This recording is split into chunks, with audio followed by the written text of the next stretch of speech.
офсетна кука. Офсетната кука е специална кука, като идеята е да бъде така монтирана на силикона, че той да минава през закачки, през водорасли, без да се закача за тях. И в същото време, когато има атака от риба и рибата го стисне, куката да се активира и да се забие в устата й. Това звучи много добре, но си има и минуси, защото когато рибата не го стисне добре, куката се активира по-рядко и празните удари са повече, отколкото при стандартната G глава. Така че този монтаж има резон да бъде използван, основно когато има закачки, с важното уточнение закачки от растителен произход.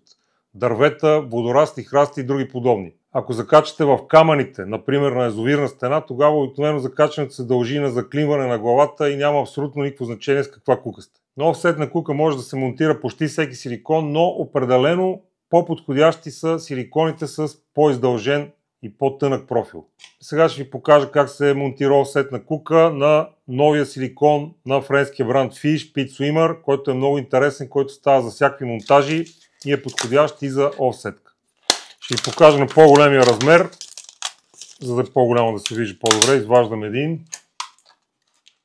Силиконите, подходящи за офсетен монтаж, имат каналче в горната част, за да се скрие жилото на куката.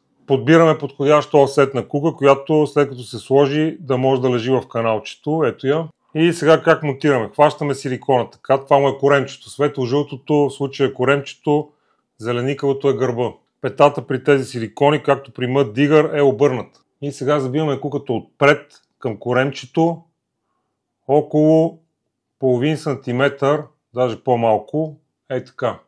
Този силикон специално си има отворче, което показва къде точно да се покаже куката. Около 5 мм грубо. Извъртаме куката. Това разстояние тук трябва да бъде горе-долу колкото тази част на офсетната кука, която ще застане тук. Издърпваме и накрая обръщаме. И сега остава само да я забиеме и в силикона. В това каналче от към корема на Pit Swimmer си има едни като деления, за да ни улеснят къде точно да забиеме куката. Ако няма, просто пак може да си отбележим с химикалка, гледайки отгоре. Забивам тук и показвам от горната страна. И готово. Ето е горната част на офсетката, която влиза в каналчето.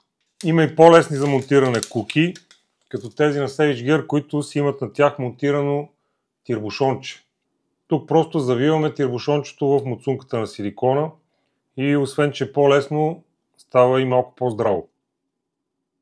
Завивам го и останалото вече е същото като при нормалната офсетна кука. Забивам куката и готово. Вторият монтаж, който ще ви покажа, който мисля, че е най-често използван след стандартния, е на